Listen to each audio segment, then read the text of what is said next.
What's raging, gamers? Good morning. Morgan? What the heck is that? Morgan? That was a tongue twister. It's been a hell of a morning. Let's just put it that way. But let's restart this. What's raging, gamers? Good morning. Welcome to Rage Quit Video Game Talk Show. How you doing, HenricK the Wreck? You know what? As always, I'm doing amazing, and that was a great start to everything. Put a smile on my face. All the tongue twisters. What is this, Cat in the Hat? And we're not even reading a book or anything like that. That's hilarious. But hey, we always like to start off this show with some great goofy content that's been circulating all across the globe. And I know a lot of us sports fans like myself are super excited that the 78th season of the NBA is starting today. And to celebrate that feature, all of us wish that we could ball out on the court, right, HenricK? I mean, I'm close to 6'5", I wish I had that attribute to, to be, the Devin Bookers of the world or the Kevin Durant's. Are you good at ball? I mean, you're up there. I was surprised, actually, how tall you were when I finally saw you.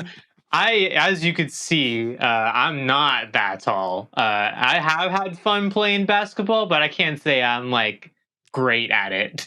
So you need some of that ooze or the goo of that flubber and put it on the bottom of your shoes, and then you're gonna be flying like Mike. Exactly. There you go. But a lot of us always dream to have that presentation called for you when it's your time, and one individual wanted to live to that milestone that the greats like Michael Jordan had, which is being in the Hall of Fame. But this guy took it to a whole new level. Make it to the league, let alone the Hall of Fame. And it's a crazy, wild being here, man. Yeah. All right. Right from the top. That man's so excited, HenricK. Yeah, I mean, he's like, oh, get the camera. I film this, and then film me filming this. Yeah, right, exactly. Well, people had a field day on this because they felt like whoever was on the end of recording him is a hater. So the first comment that we got was, unemployment has its ups and downs. Oh, so when the income starts slacking, they're gonna go back to that video. It took a lot of work to get to that point. Yeah, I understand. It's understandable. You lose your my player at the end of it, because every year, you gotta restart, baby. Third comment was, bro put Drake in the Hall of Fame. And last, we can't have shit without haters. Congrats on making bro, and leave him alone. This is a big moment for the man. And I know you're not much of a NBA, watcher, HenricK, but, I think you kind of have an understanding of the lay of the land. Is there anybody that you would like to throw out there as who you think is going to, hold up that trophy at the end of the season? Maybe I'd have to go for some big names like Kevin Durant or something. Oh, so you're thinking the Phoenix Suns, the whole newly established. The new big three. All right. I think that's an excellent choice. Sadly, I think I could easily see the Denver Nuggets repeating it back. Oh, it's so sad. As much as I'm a Los Angeles Laker fan, it hurts me to say that. But, we all want to celebrate those awesome wins. And, not all the time we see, our baby boomer parents jump into, online gaming and, all the kids, you got to grab the cell phones immediately when your pops goes absolutely wild when he gets his first solo win in Fortnite. You're going to love this, fam. How many kills did you get, Shane? Shane, record my thing. Let's go! Another squad, baby! Let's go! Look, hey, look at this. Look at my, hey, you gotta look how I blew this guy up. Get the clip. Get the clip. Yeah, this is a family event at that point. It's just a wholesome family event. Everyone's invited, obviously. And the dad is very proud of this moment. You got to be happy for him. I think more dads need to be playing Fortnite. Why discourage? Yeah. So then we can actually make them feel good in life, right? Well, the first comment that we got was, "You gotta look at how I blew this guy up." Oh wait, that's me. Oh wait, that's you. Second person wrote, "I need this happiness. Dropping Apex, picking up Fortnite." This man asked for his clip. He getting ready to post it to Facebook. And last, who's going to tell him those were bots? Hey, You're a hater. That's a hater moment. Come on, man. Let him be happy. Come on. Yeah, let the man live, okay? Not all of us can get Fortnite solo wins after all. But HenricK, I know you're gonna love this, man. You're huge in the modding community, and people obviously have field day when it comes to Starfield because Bethesda could use some work on the game. We understand that. It is going to be a Game of the Year contender, but one modder took it to a completely new level, really getting people excited for potentially what could come for, let's say, a Star Wars game.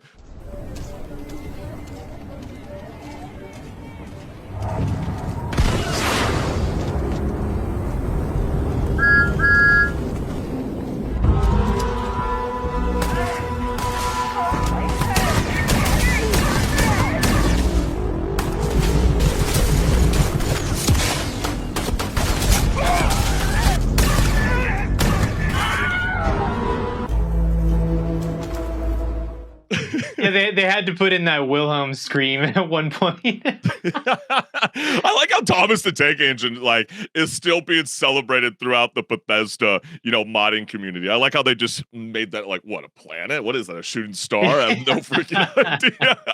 But the first comment that we got, it looks pretty cool though. It reminds me of how there's that new Star Wars game that's in development. I think it's called Outcasts or something, right? Outlaws.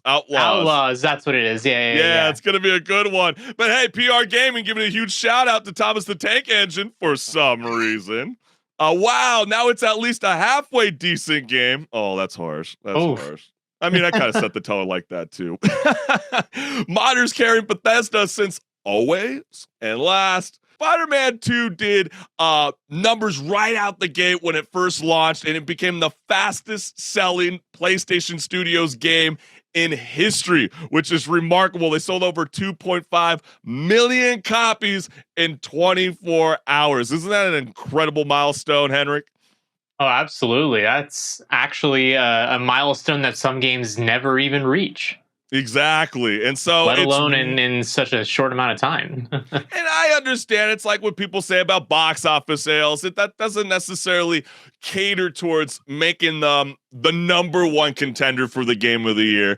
But, some people have been loving the combat play, and then others can't quite seem to figure it out. And so streamer Flight, you might have heard of him.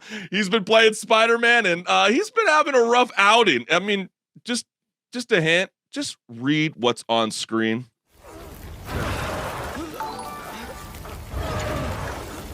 Yo, hold on, bro. Hold on. My arms, bro. Holy fuck.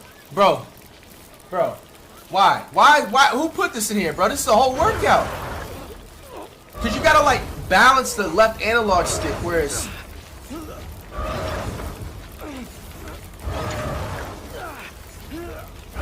oh my gosh. Hold on, bro. It's only because I worked out earlier, that's why.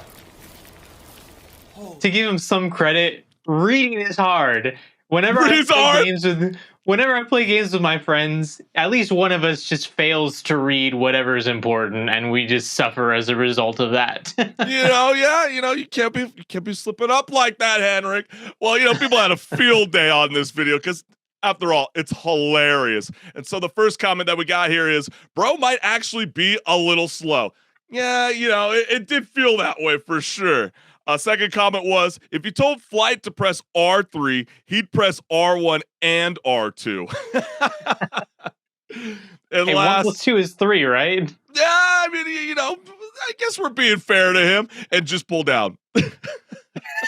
He had a moment like Mitch McConnell. I think it's time to retire from playing gaming. I guess when you're streaming. But hey, that is what's been circulating across the globe this week. But we got a jam-packed show for everybody that's tuning into Rage Quit Video Game Talk Show. And while you're here, you might as well hit the like and subscribe button so you never miss a live show. And HenricK the Wreck, are you ready to rock and roll, my man? Oh, I am. I'm ready to rage. Hey, let's get it, fam.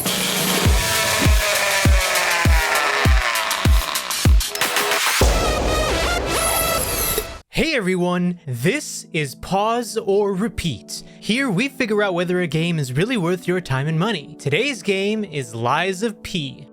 Lies of P is a Souls-like game that takes the old Italian tale of Pinocchio and gives it a macabre twist that many Souls-like games are known for. So don't expect a lighthearted adventure like Disney's adaptation. With that being said, let's first take a look at the gameplay.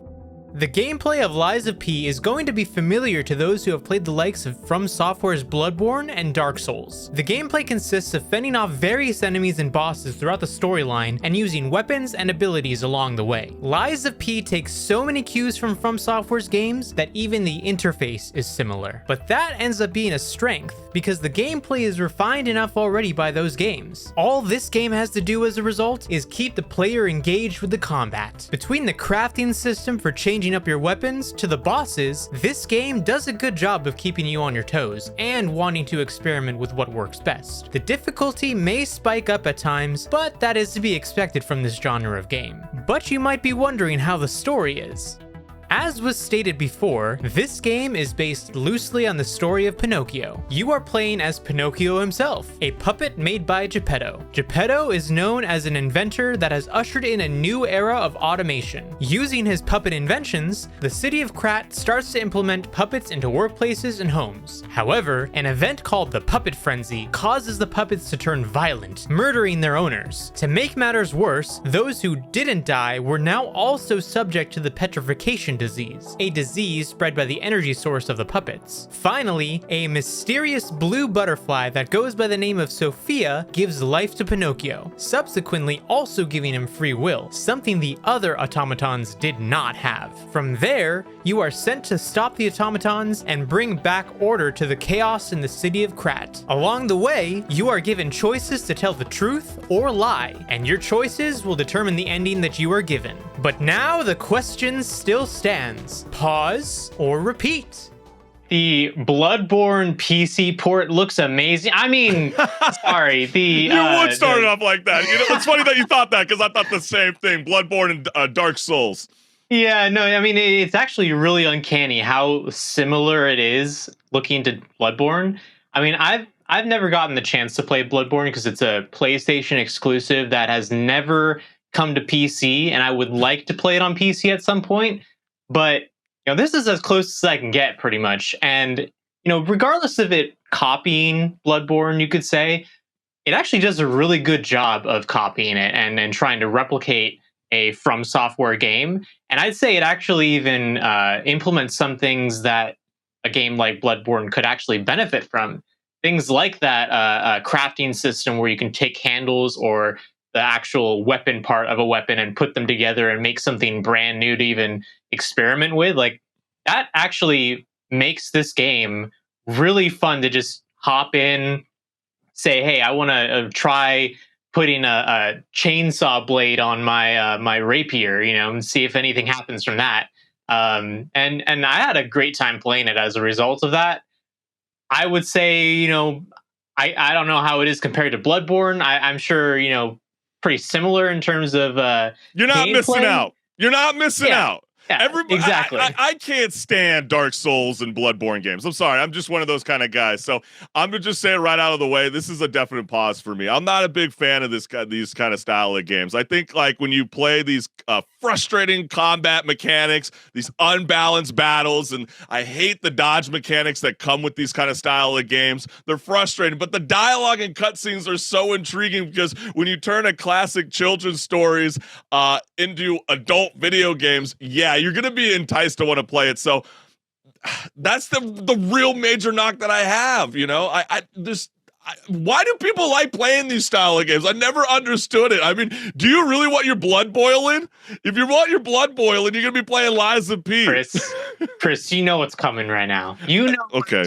To say, okay, it's just a skill issue. Okay, it's just a skill issue. I understand, but like some of us don't have time to delve into all the nonsense. I mean, it seems like you progress pretty well, like in the beginning, but then like as you take a turn into the second half of the game, the difficulty spikes massively to the point where you're just gonna walk away. I mean, this is like Callisto Protocol all over again. It doesn't even matter when you play on like an easy difficulty. It makes it so frustrating. It's not supposed to feel like a 9-to-5 job. It's not. Like, that's what makes me so like I really wanted to like this game. We talked about it as like being one of those anticipated games of the month, and then when it finally dropped, finally got the hands on it, and it's just like, I know some people are going to be hating me for it. I don't really care. It's my opinion after all, right? But it might be for you. The story is enticing. You will definitely like those dark elements because after all, the story of Pinocchio was not really originally meant to be a children's tale, obviously, because Disney, really kind of twisted things up over the years. But, if you want to kind of revisit that kind of old school era-esque, maybe this game's for you, but I don't got the time for it, HenricK. That's fair because it is a challenge. These kind of games, they're always challenging in one way or the other. Elden Ring is really like the easiest one out of these to really jump into. At least the consensus is that, I would say. Yeah. But I don't know if it's necessarily you're going into this as like a masochistic adventure. You're kind of going into these kind of games because we want a challenge. At least the gamers that are playing these games, they want that challenge. They want something more difficult than your bog standard game where the normal setting is kind of just like a porous mode, and then the hard setting is just a little bit harder than that. Like these games, they don't have a little hard slider. I mean, these games, they don't have a difficulty slider. So like you get what you get, and you have no opportunity to even, put it into any like game journalist mode or anything like that where it's a tourist mode. So you have to overcome the challenges. You have to get better at the game to progress. And when the story's good, like in this one, the story ends up being a bit of like a reward for your effort, like you put in I guess that's a good point. I think that's an excellent point that you're making. I will give you that. That's an excellent point that you're referencing. It does feel rewarding. Like once you finally get past some of those excruciating moments, you're like, finally, I get the moment we've been waiting for. The cutscene. Exactly. But go for it, HenricK. I was just gonna say, I think it's really cool what they're doing. I'm not gonna spoil the ending, but I'm excited to see what they do with a different game coming up because it looks like they're kind of trying to work on something. Yeah, a lot of people have been kind of referencing like possibly like an Alice in Wonderland, but haven't we already done that like too many times? Like I think we can find another children's tale that we can, really bring to this world. There are other children's tales or supposed children's tales, and they kind of build up towards a different one, not Alice in Wonderland. So we'll see. Hey, maybe they might touch a William Shakespeare play. Who knows? And maybe twist it up. Hamlet gone wrong. I have no idea. But there's no knock on this. But like, didn't you kind of feel like it would have been kind of cool if there was some like online mechanics in the game? That could be kind of cool because I know that a lot of the From Software games have been doing that recently. Like we just reviewed Armored Core pretty recently, and that one has an online PvP mode. I think that I'm okay with it not having an online component because it really is crafted as a single player experience. And I don't want it to be a situation where they just throw in a multiplayer mode because they feel they need to hit that requirement of a multiplayer mode in their game. And then it feels a little half baked. And it's like, I could have done without that. Yeah. That's my opinion on that. Oh, yeah, it's totally true. But I mean, people heard from me like right at the top of Pause and Repeat. We haven't heard from you as of yet, HenricK the Wreck. How you vibing with Liza P? For me personally, it is a definite repeat. I recommend it to people who enjoy this kind of game because I think, like I said, it actually fixes some things that the From Software formula hasn't done yet. And I think that if you are already familiar with this style of game, you're going to have a good time. That's a good point. So, hey, we're split here, fam, but we want to know from you gamers. Let us know if HenricK the Wreck is outlandish and, your boy Chris Collins just knows how to tell it straight to the people. You let us know what's good, gamers. Let us know if maybe it's just a skill issue again. That is totally, absolutely correct. I know. It's okay to admit when you suck at gaming. That's being a gamer. I will admit when I suck at a game too. I'm not the greatest at every game. Right, exactly. But hey, listen, gamers, we got so much more left here on Rage Quit Video Game Talk Show. So, HenricK, you ready to rock and roll and keep this locomotive rolling? Oh, you know I am. Let's get it. Let's go. Let's go. Oh, let's get it, fam. Let's get it.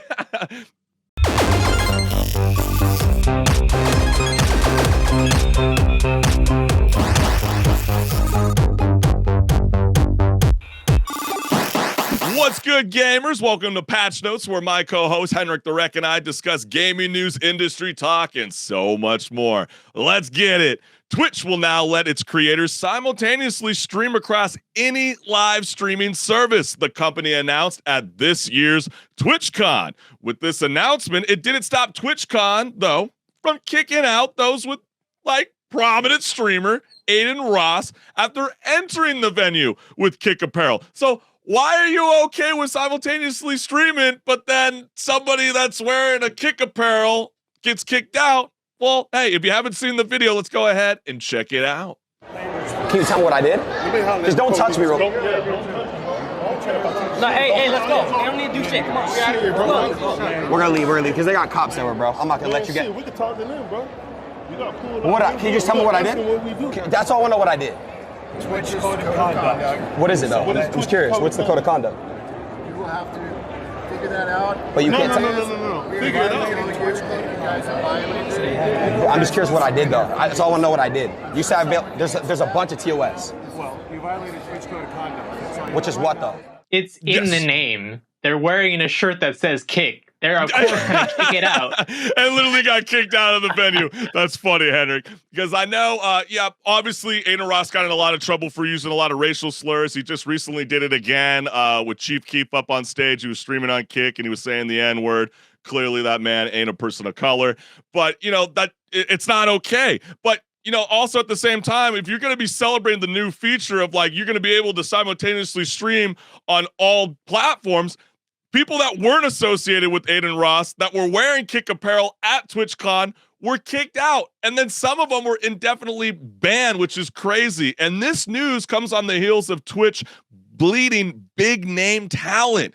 Kick recently signed massively popular streamer and co-owner of FaZe Clan, Nick Merckx, in a 1-year contract worth $10 million, according to a Forbes report, including this summer, Kick offered XQC $100 million in deals. And let's go ahead and showcase the comments here live on screen. And the first comment that we got is, bro wore a Kick shirt to TwitchCon. Of course he gonna get kicked. That's HenricK's face. Deserved. Streamers, be a normal, decent person. Be a scumbag. Does seem like every streamer's becoming a scumbag recently. I don't know what's up with that. Everybody's loosey-goosey. It's the impossible challenge, Yeah, I don't know what's up with all that. He's just trolling and seeking attention. Just get out and leave like they asked you to, like an adult would do. Adin made their platform, and now their jealous Kick is taking over. Twitch, when you do literally anything, change team. And last, Twitch is so childish for this, not gonna lie. So, HenricK, when I think about this, I mean, is Twitch becoming Vine? Are we seeing the fall of Rome happening right now? Well, people have been debating this for actually a few years at this point, because Twitch has constantly been implementing policy changes and more ads and mid-roll ads on top of that. So the viewer's experience is actually degrading over time. And it's actually, I believe, gotten to the point that if you are a Twitch partner, you kind of don't have as much control over the ads as you would like. So what ends up happening is your viewers that are there for you end up watching multiple ads just to watch you. And it's like, at that point, if I'm watching like 2 minutes of ads just to watch a clip of you live, I want to go somewhere else, like maybe YouTube, and just watch some YouTube videos that you made instead. Because sure, I might miss out on some live moment that, will end up getting clipped later on, but that's the point. Anything that's of note that's live is going to most likely get clipped and put on YouTube later. Right. And I know like Twitch is trying to appease streamers, and they have been kind of having a fallout. It's not just Kick that's been signing people. YouTube grabbed Valkyrie, for example. And, Twitch has changed its revenue share split from 70-30 in favor for the streamers to be a 50-50 split. It still hasn't stopped Kick from signing all these crazy lucrative deals, which we discussed previously in the past shows. Kick has been created by a company called Stake.com. That's why they have so much money. They're in the online betting world. So if you can only imagine, the sports books won massively when it came to the NFL weekend. So, I'm sure they got a lot of money to dispel out to a lot of mid-grade to a lot of high-end streamers. But there's also another clip that was pretty great. We got to show it. Twitch CEO Dan Clancy spoke with multiple outlets, expressing his excitement for those streamers making lucrative deals with Kick. But when he was confronted on a live stream via Kick, man, the attitude totally changed. We're live on Kick. Thoughts? Uh-oh. Hey, that's your choice. Whatever you decide. It's kind of funny to see that reaction. And I, as we were getting ready for this show, I kept wondering, do Gen Z and Gen Alpha view Twitch the same way millennials view Facebook? That might actually be something that's developing, because Twitch is the longest out of the big ones that are going around right now. YouTube's been around longer than Twitch has, but YouTube hasn't been doing live stream as long as Twitch has. So it could definitely be a case of, they're looking at it as like the old grandpa in the room. Yeah, especially when, it just feels like Amaranth, recently left as well. When you got what feels like the top 10 streamers leaving Twitch to go and join another platform, or even remember Ninja, dispelled out. Remember he tried to do his own thing with Microsoft. Why am I having a brain fart on that failed stream? Someone's going to reference it to Mixer. us. Mixer, that's correct. Yeah. Everybody's been kind of trying to dabble with different outlets. And I know one of the biggest frustrations for a lot of major streamers is we want to reach out. We want to get more fans, new audiences. So, originally they allowed you to simultaneously stream to TikTok and Instagram, but now they're claiming all.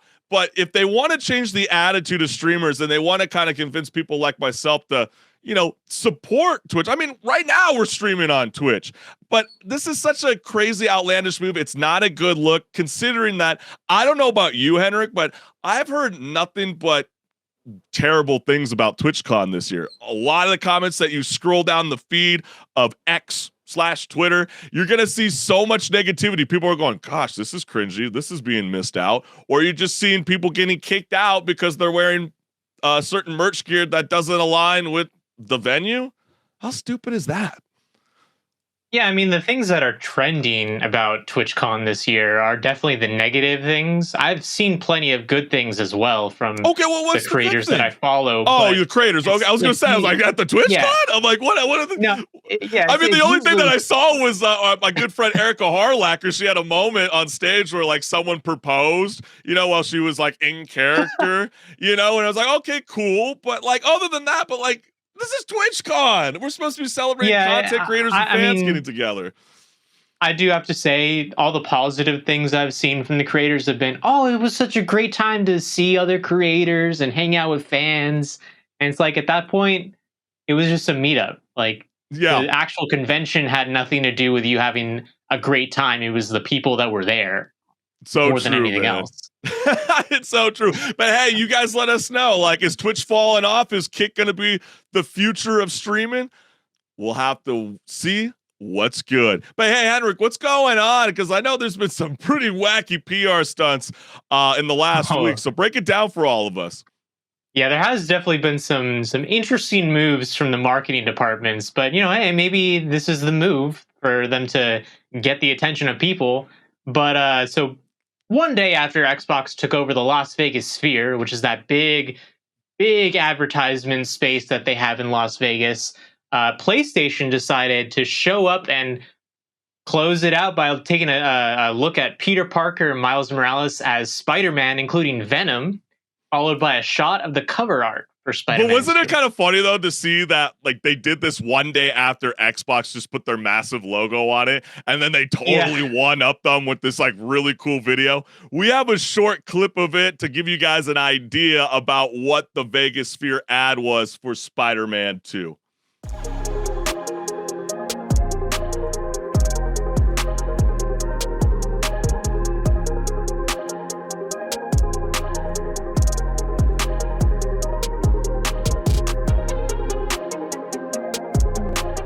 So imagine seeing that. That is eye-catching, to say the least. And according to pitch deck for the venue, or a pitch deck for the venue, one day of advertising on that Las Vegas Sphere costs roughly $450,000. So that's a lot of money. Big investment to get that up there. But you have that video forever, though, and they're going to be continuously pushing that, you know? Yeah. Yeah, and you know, Sony actually didn't stop there either for their Spider-Man 2 campaign. Over in Sydney, across the pond, they decided to put on a live display surrounded by NPC COPS and a truck being hung by Spider-Man's webs. And I believe, also have a clip for that if we want to show that to show the viewers, kind of get an idea what we're talking about. Spider guy.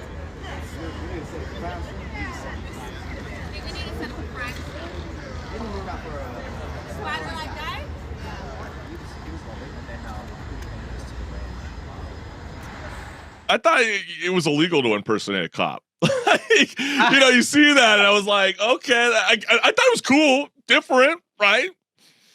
Yeah. I mean, it's something. It's a spectacle. You know, definitely eye-catching, just like the Las Vegas Sphere, in a different scale, obviously, because it's more intimate. You know, you're not trying to broadcast to the entire city. But it was still a cool display that they put up, and it's something different, at least, because you know, not that many companies have tried this sort of thing, I'd say. But it doesn't stop there, because if you thought that was like weird or crazy, just check out what Diablo 4 did, because Diablo 4 is selling a game PC infused with human blood. Every day, hundreds of defenseless mortals are drained of their blood in the name of Lord Zir. Together, we can make it thousands. With just a few minutes of your meaningless mortal life, you can contribute to Lord Zir's eternal reign. In return, you may receive mercy from his wrath in the Scourge Upon Sanctuary, in-game rewards, and this cute little sticker.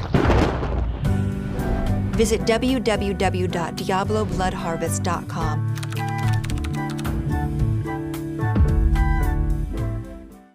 I had to do a double take when I read that for the first time. I was like, real human blood? It doesn't sound real, right? I mean, we've heard music artists like inject their blood into, like, you know, the LPs, but why would someone actually want this? Like, that can't actually be good. Exactly. Like, human blood, you know, after a while, it starts to smell like death, actually.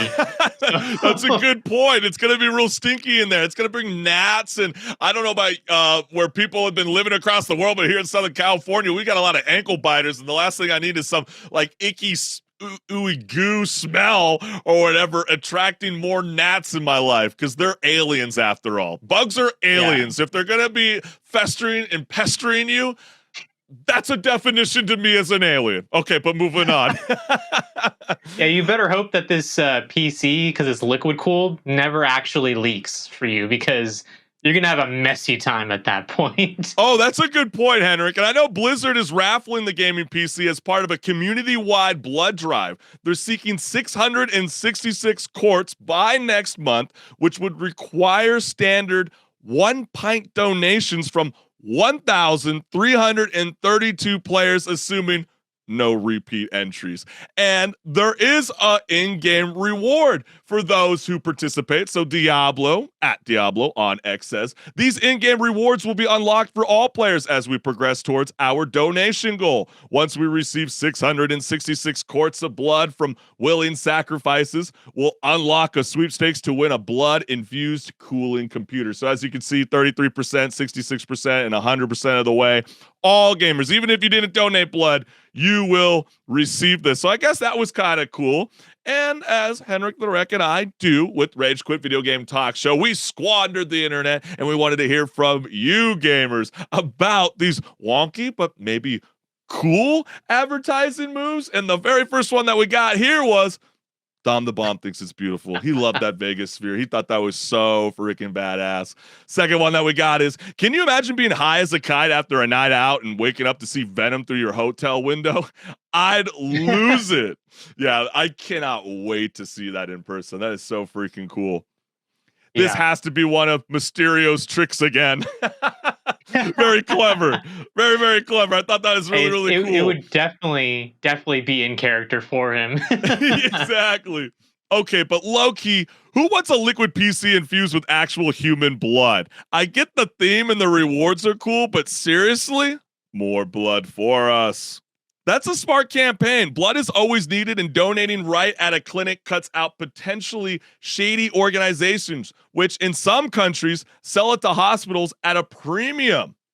And last, I mean, the human blood thing sounds cool, but there's no way that that'll last very long or even get through customs, considering blood is considered a biohazard. It'd make more sense to just put a bunch of red dye in the coolant to make it look like blood. Yeah, I guess that's kind of a cool point, right? Yeah. I mean, maybe if you live in California, since their headquarters are in Irvine, blizzards, maybe you can just drive down and pick it up yourself. Hey, but not everybody lives here. No, not everybody, it might be kind of difficult if you're across the pond. But, the more and more I think about a lot of these kind of like wonky PR stunts, it feels like Super Mario Bros. Wonders could have used something like this to the extent of Spider-Man 2. Like, because they kind of like fell off the radar. I know it was being celebrated for the moment, and then no one's really talking about it all over again. Like, why is that the case? Yeah, no, definitely. I did notice that because it is another Mario game, and all the Mario games pretty much get some attention at least. But this one didn't get very much at all, especially because of all these other things going on. So kind of just like fell to the wayside, I feel like.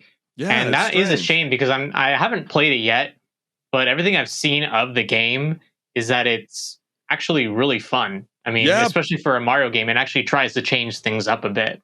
Yeah, that's true. I mean, a lot of the early game reviews are saying this is like one of the better 2D adaptions for Super Mario's, and so it's kind of unfortunate to see that because I'm sure it's a great game, and like myself, I haven't played it yet, but I bet it's a really, really good one. But if you thought the PR stunt stopped this week, we got one more for you. This was kind of funny. This happened about yesterday because NFL Sunday was going around, and so they were showcasing this promo after all the NFL events, and Call of Duty Modern Warfare 3 partnered with SoFi Stadium with the Los Angeles Rams, where my Steelers took out the Los Angeles Rams. Gotta love it.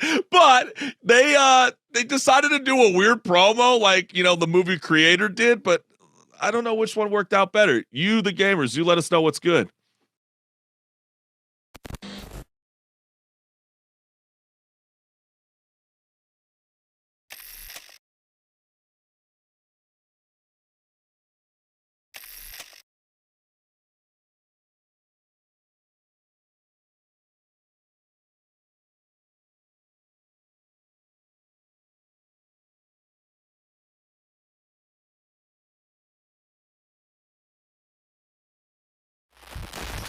I just gotta say right on the top, HenricK, I don't know who came up with this dumbass idea. This is the stupidest idea I've ever seen in my life. I mean, there's no audio in the video. Like, what the hell? Is like a couple camera shakes? I mean, you could have thought this was The Walking Dead or or The Fear of the Walking Dead. Like, it's stupid. Like, I wonder how much money they actually spent to like bring fake zombies around SoFi Stadium just to promote this, because it kind of fell under the radar for me. I saw this like late last night. I was like, oh my gosh, we got to bring this into the mix. So as you could clearly see, gaming studios will do some of the weirdest things to try to gravitate our attention towards these video games. Did you see it working out? Did you like it? Were you vibing with it?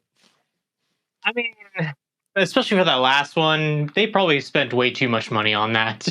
And all their budget apparently didn't give them any budget for any actual music or anything in the background. So I couldn't tell whether it was for a Call of Duty game or for something else. Yeah, it's so true. They could have easily just put the Call of Duty zombie music on top of it, and then people would have been totally loving it or maybe relating to it, but it just falls completely flat. But hey, PR stunts, they're pretty crazy in the year of 2023. But I said we move on to the next conversation, because we got some gaming insight for you in the industry, because game publishers are all fighting for control of the nearly 185 billion a year beast known as the video game industry.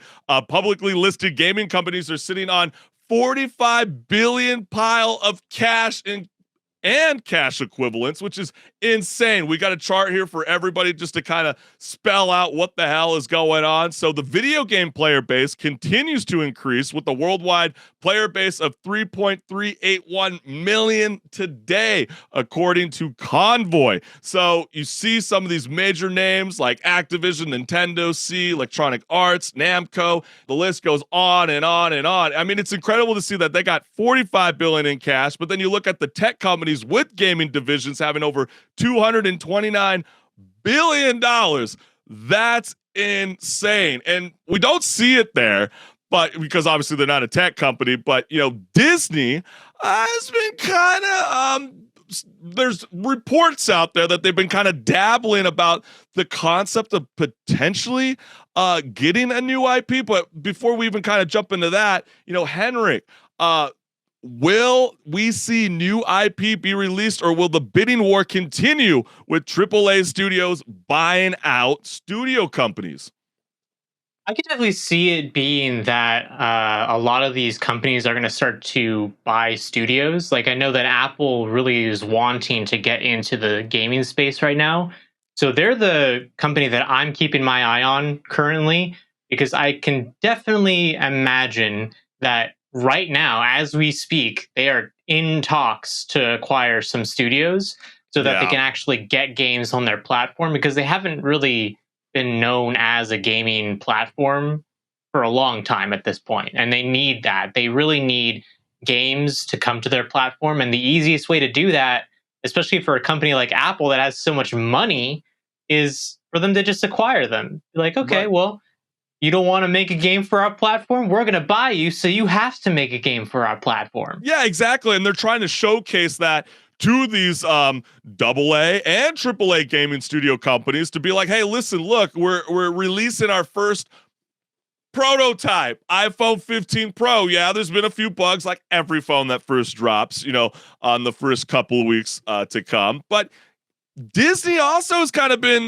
discussed in the mix with Apple, because, CEO Bob Iger is reportedly being urged to consider turning the company into, quote, a gaming giant, with executives looking for a bolder transformation from gaming licensee to gaming giant through an acquisition of a major publisher like Electronic Arts. Remember 10 years ago, they had LucasArts. They decided to move on from that. They allowed EA and Ubisoft to dabble with making Star Wars games. And some people would say, they haven't always been perfect. But the company, HenricK, may be the first media company to lose $1 billion of first-party assets in history.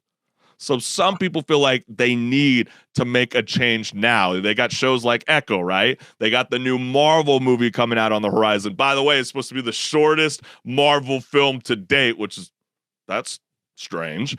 And so, there's a lot of like scratching the noggin about what the hell's going on with Disney.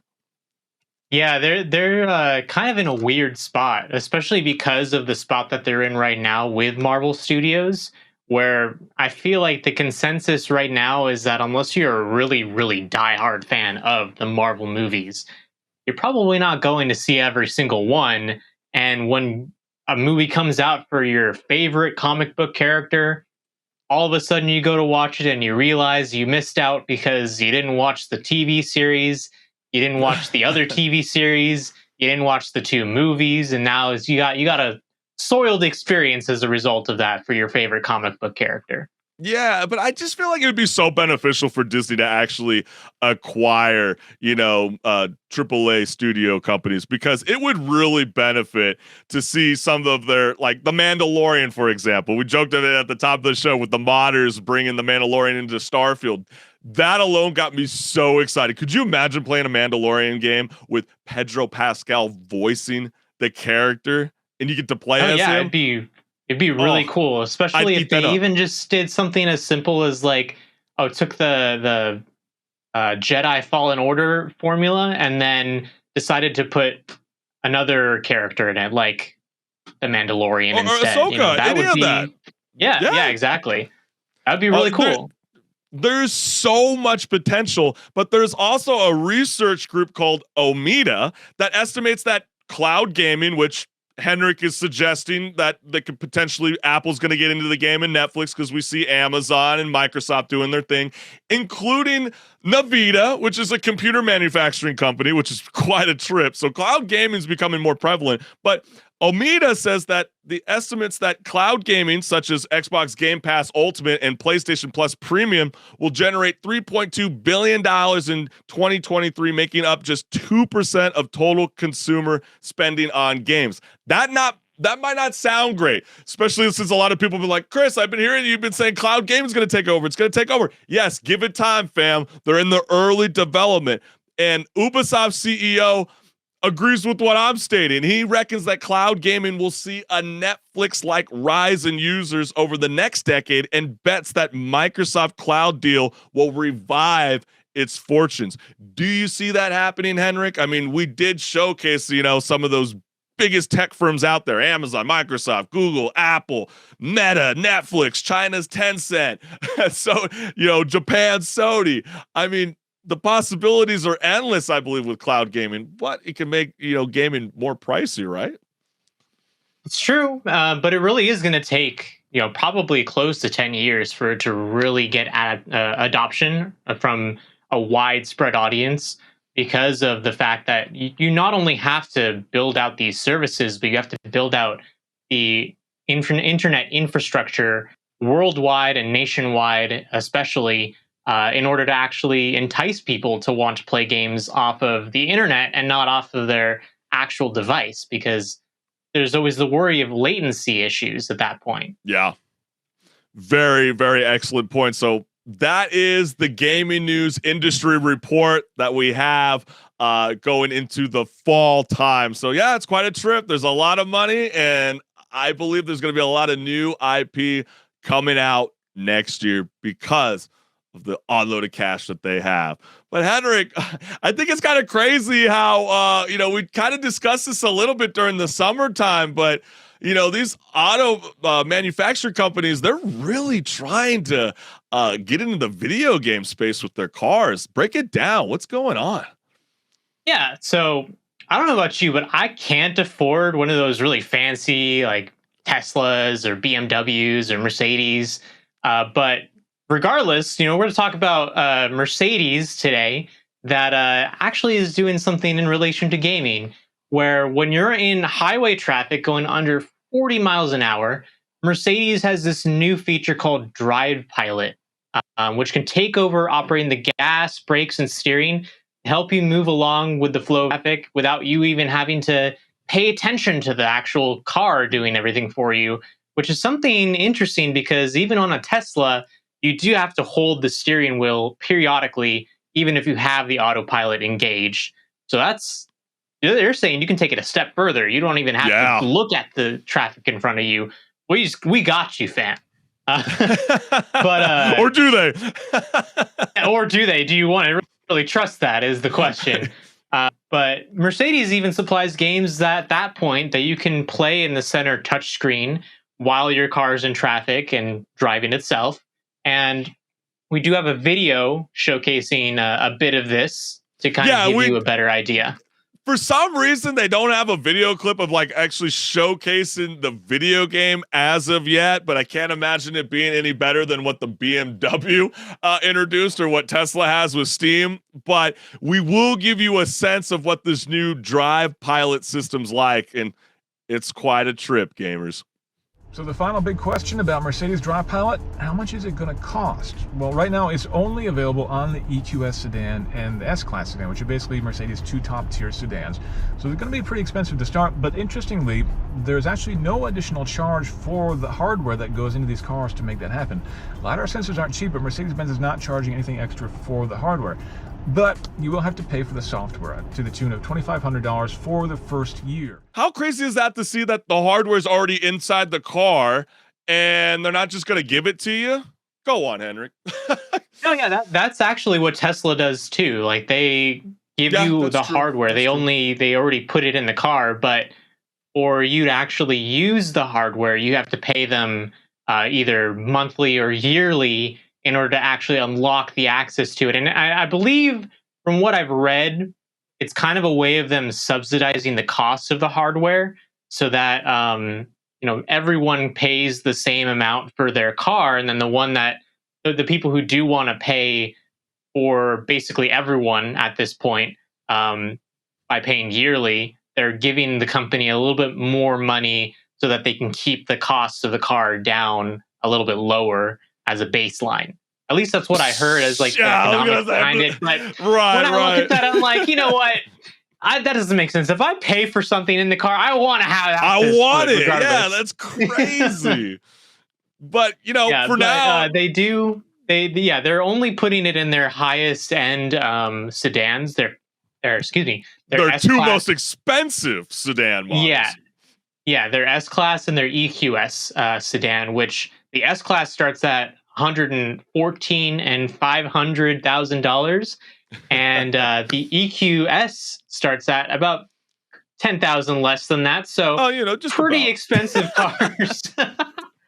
Oh, it's crazy. Like the guy said, right? You got to pay $2,500 for the first year to use Drive Pilot, and then you don't even know whether it's annual or monthly after the second year. That's kind of crazy, right? First comment that we got here is, so it doesn't work over 40 miles per hour, no lane changes, and disengages when it rains, all for $2,500 a year? Yeah, no thanks. You know what else is hands-free? Getting a bus or walking. Someone who can afford an S-Class can definitely afford to hire his own personal driver too. People got great points. That's a good point. Yeah, that is a great point. I can't wait until there's a reliable level 5 autonomous driving vehicle. This one is an autonomous level 3. Especially for teenagers and young adults under 25. Yeah, we might want to keep Gen Alpha off the road and Gen Z. We got another comment here that says, I cannot wait for fully autonomous vehicles. I want to retire someday and see the USA, not having to drive or worry about other humans driving. And last, that is hilarious. Literally had to wait for a traffic jam on the freeway before he could use the system. Can't use it on any other roads. Can't use it at night. Can't use it when it's raining. Can't use it if there's no cars in front of you, and can't use it over 40 miles per hour. These conditions exist exactly 0% of my daily driving and almost 0% of my regular regional trips. Therefore, this system's worth exactly $0 to me. So, yeah, I mean, people were very vocal about it. I mean, yes, I do not have $114,000 to spend on a car unless someone wants to start sponsoring us right now. We're waiting for y'all. Come on now. Come on, fam. Rage Quit Video Game Talk Show. Mercedes, we're waiting for you. Come on. We got you, fam. But with like 9 out of 10 Gen Alphas considering themselves gamers, I mean, does this mean that 9 out of 10 drivers amongst their generation will not be operating vehicles? I mean, it's possible, if the future really is that they're going towards an automated car system, then yeah, no one who grows up in that future is going to know how to drive an actual car unless they learn it from someone. But if it's not a requirement to actually get places, then why would you ever learn? Yeah, I guess public transport isn't really working out. I thought we invested all that money to try to get people to do that and get off the road, but now we have self-driving cars to ruin everything and clog traffic down. Holy no, exactly. cow. Like okay. Final note on this: I don't think that automated cars is really the solution. The solution is getting better public transit, because you're fixing a problem that shouldn't exist in the first place. I know. Could you imagine, with all these toll roads that are being built, and there's like a rumor like right here in Southern California that the 57 freeway might have a toll road. Oh my Lanta. If that's the case and you got a self-driving car in there, gosh, that is brutal, fam. It's totally insane. But you know what else is very, very brutal? Being totally thrashed apart for a video game that you only spent 1 year developing. Let me break it down to you, fam, because Skull Island Rise of Kong was released earlier this week and was quickly labeled as one of the worst games of 2023. You might be wondering, what in the world happened? Well, a new report from The Verge claims that the game was made by a small team of developers on a tight budget in just 1 year, putting the studio in a situation where making something good, both quickly and cheaply, would be nearly impossible. And if you haven't seen the gameplay trailer for Skull Island Rise of the Kong, we got you, fam.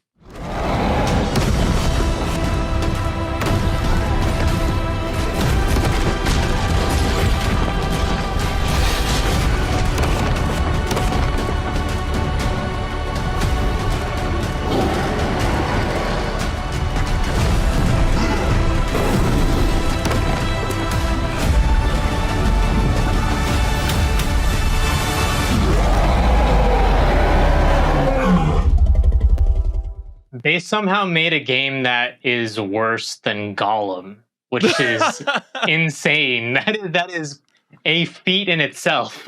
Well, maybe we need to see a new adaptation. King Kong versus Gollum, the video game. And just mash both studio companies together.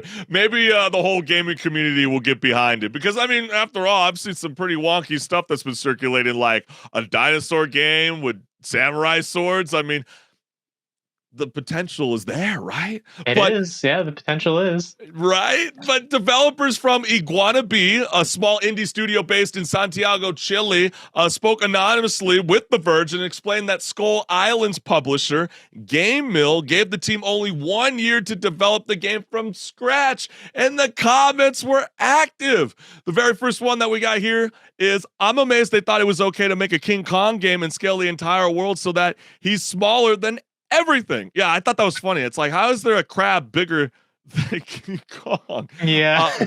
We're witnessing the birth of a new genre here, folks. The Golem-like. What a time to be alive.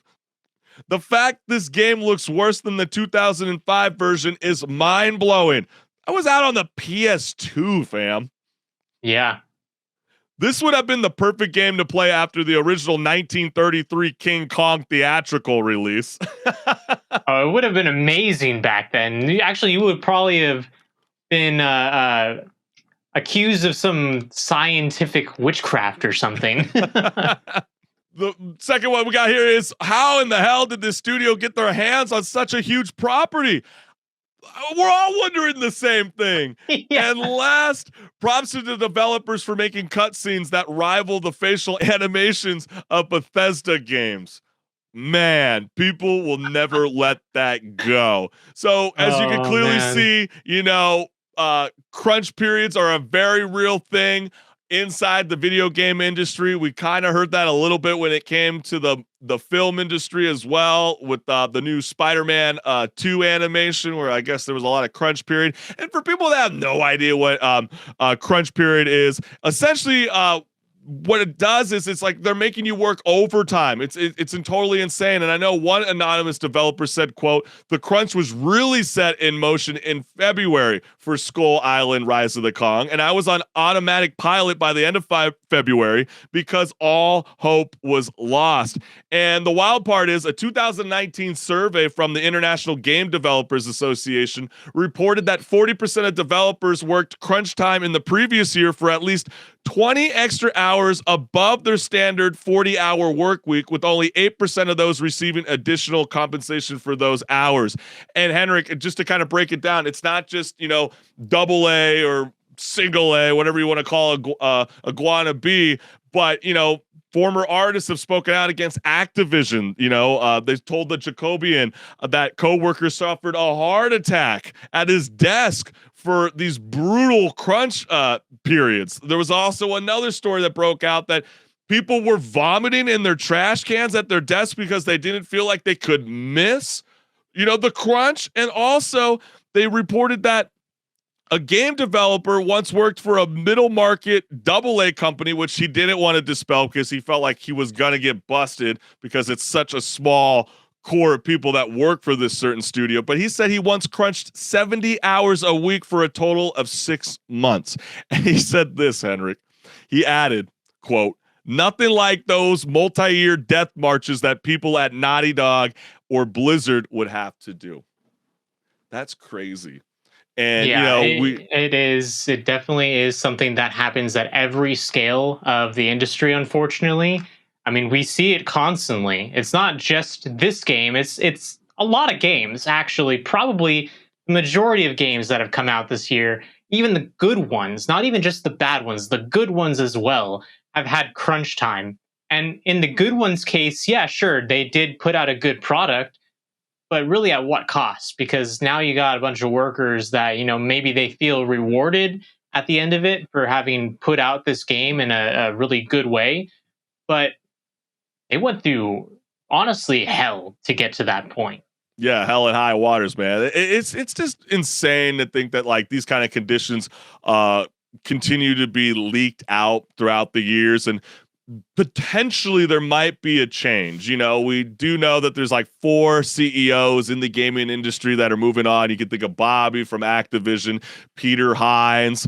I could think of John from Unity. The list goes on and on and on, where people are going to have new leadership. So potentially you start to get an age demographic that was raised being those graphic designers that, no knock on games from the 80s, but games now are super, they're the high fidelity and the graphics are totally insane. So they really need to have someone in a position that can relate to those designers at that magnitude and potentially get their salary risen and also be respected for what they bring to all of us gamers, bringing these iconic games to us. And it's unfortunate. Yeah. I'm still so amazed. They also, there has to be this culture change, I feel like, as well, a little bit, both from the game developers themselves, as well as the gamers, probably, I would say also, in that if a game is not ready to be released, just delay it. It's not a problem. To quote Shigeru Miyamoto of Nintendo, a delayed game is eventually good, but a rushed game is forever bad. Because once a game comes out that's been rushed, it's going to have that reputation forever. Whereas if you never delayed it, or if you never rushed it and instead delayed it, sure, you can have the reputation of maybe a game like Cyberpunk where it got delayed multiple times. But even with Cyberpunk, it got delayed so many times and eventually it came out in a buggy state. And now everyone's going to remember that game's launch as a result of that. Yeah. So it's something on both sides. Gamers, they want a game right when they get it announced, but at the same time, all these big executives and even the developers, I'm sure, want to release the game as soon as they possibly can. But because money talks, it just doesn't work out. Yeah, it doesn't. Yeah, that is the case, as money talks. But then again, to be fair to Iguana B, it's like, you guys took on a massive task. You're talking about a huge IP and franchise of King Kong, and to think that they even allowed that, that's totally insane. It just baffles me. We don't have the answers for it, and I'm sure a lot of you gamers tuning in are going, how the hell did they get away with this? Well, it's there forever, fam. But I guess bad publicity's good. After all, I mean, there's no such thing, right? As they say. I guess so. Until their studio closes, just like the Gollum studio, then, you're screwed. We'll just get an AI chatbot to, write about their, the distaste towards the gamers. But hey, listen, we want to thank you gamers for tuning in every Tuesday live at 10 a.m. Pacific Standard Time, because Rage Quit wouldn't be possible without you, fam. And while you're here, you might as well make sure you hit the like and subscribe button and the notification bell so you never miss a live show. And HenricK the Rex always cooking up great content on his YouTube channel, HenricK the Rex. Come on now, fam. So let him know what's good. What you got? Yeah, so as Chris said, I do post on YouTube, but I also post on Instagram, Twitter, and TikTok. And what I do on the YouTube channel especially is I post every Friday a short about either a game that's in development or just a game that's out that I have a good time playing and I recommend. This week is a game that's in development. It's part of my In Development Soapbox series. So keep an eye out for that, because we're going to be looking at an indie game. Yeah, he's not going to let you know now. You have to follow. You have to like. You have to subscribe, and you will know what's good. Trust me, you're going to love it, fam. And go ahead and check out thechriscollinsshow.com. I got a lot of exclusive interviews from a lot of cats from all across the globe, from film directors, music artists, the list goes on and on and on. Your support would be totally awesome. And HenricK the Rex and I, we will see you next week live, fam. Peace. Peace.